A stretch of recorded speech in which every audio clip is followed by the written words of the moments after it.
Hello everyone, તો કેમ છો બધા? આઈ હોપ બધા મજામાં જ હશો. તો હું અત્યારે જબ્બો પહેરીને આવી ગયો છું ગરબા રમવા માટે.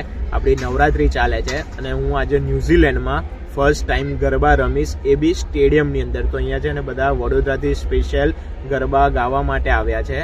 તો હું તમને અત્યારે અંદર જઈને બતાવું છું કે અહીંયા કેવો નજારો છે અને સ્ટેડિયમની અંદર અમે લોકો કેવી રીતે ગરબા રમીએ છીએ.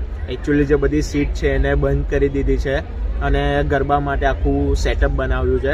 અને અહીંયા છે ને લોકો ખાવા માટે બી ભાઈ જે શોખીન છે, લોકો ગરબા રમવા કરતાં અત્યારે જે બધું ખાય છે મેં તમને અત્યારે બતાવું કે લોકો અહીંયા આગળ ઢોકળા બોકળાથી લઈને ભાઈ જે આપણી ગુજરાતી ડીશો અહીંયા છે બધા લોકો જે ખાય છે હું તમને અત્યારે બતાવું. બધા એક બાજુ એટલા જોરદાર ગરબા બી રમે છે, એટલું જોરદાર ખાય છે. હું તમને અત્યારે છે ને બધું બતાવવાનો ટ્રાય કરું છું કેમ કે અંદર છે ને અત્યારે બહુ જોરથી ગરબા વાગે છે. તો અને એમાં કોપીરાઇટ બી આવશે અને તમને મારો વોઇસ બી નહીં સંભળાય. તો બી હું ટ્રાય કરું છું, હું તમને અંદર અત્યારે બધું બતાવું. તો ચાલો આપણે અંદર જઈએ અને પછી મળીએ. બધા લોકો અહીંયા ખાવા માટે બેઠા છે.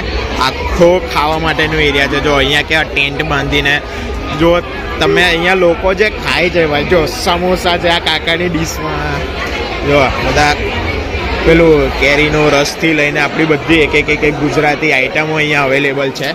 હું તમને બધું ધીરે ધીરે બતાવવાનો ટ્રાય કરું. આ જો લોકો લાઈનોમાં ઊભા છે ભાઈ ખાવા માટે. હું તમને આ બધું બતાવું. જો અહીંયા ફ્રાઈઝ મળે છે, મસ્કા બન ને જો અહીંયા વડાપાવ કેવા છે.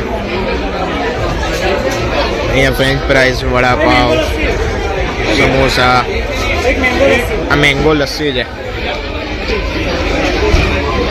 અને આ જે સ્ટોલ છે ને આપણો ગુજરાતી ખાવાનું છે બધું. આમાં જો ખાંડવી છે, ખમણ છે, અલગ અલગ વસ્તુઓ છે.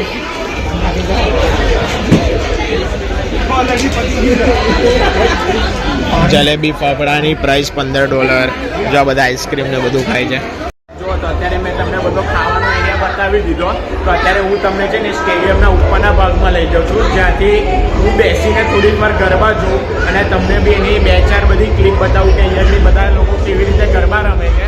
તો અત્યારે અવાજ બહુ છે, તો હું તમને અત્યારે છે ને અહીંયાથી બેઠા બેઠા બધું બતાવી દઉં છું કે અહીંયા બધા કેવી રીતે ગરબા રમે છે.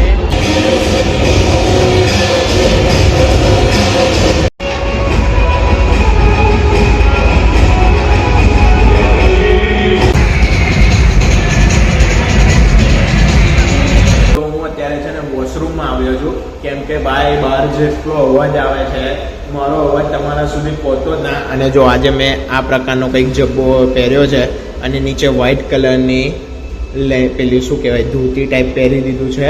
અને અત્યારે આપણે પાછા જઈશું હવે નીચે ગરબા રમવા માટે અને તમને નીચેના 1-2 નજારાને બધું બતાવી દઉં કેમ કે અત્યારે ગરબા બી એવા સારા વાગે છે. તો આપણે જઈએ અંદર.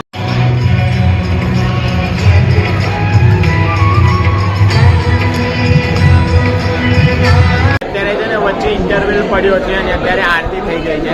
હવે અમે છે ને અહીંયાથી હવે ઘરે જઈએ છીએ. હવે બહુ રમવાની ઈચ્છા નથી કેમ કે ભાઈ આ જે વગાડે છે જેમ તેમ વગાડે છે, સોંગ ને એવું બધું વગાડે છે ગરબામાં. તો અમે અત્યારે ઘરે જઈએ છીએ. બાકી જો બધી પબ્લિક ઇન્ટરવેલમાં ખાવા માટે તો જો બધા ભેગા થયા છે.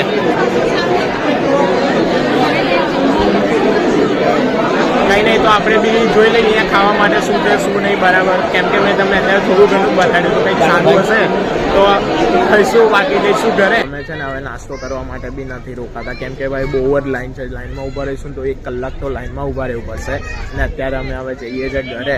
જોયું તમે અહીંયા છે ને આખા સ્ટેડિયમની અંદર આવી રીતે ગરબા રમાડે છે. બધી સીટોને બધું હટાવી દે છે પણ અહીંયા બહુ મજા ના આવી યાર કેમ કે છે ને નતા કંઈક ગરબા સારા વગાડતા.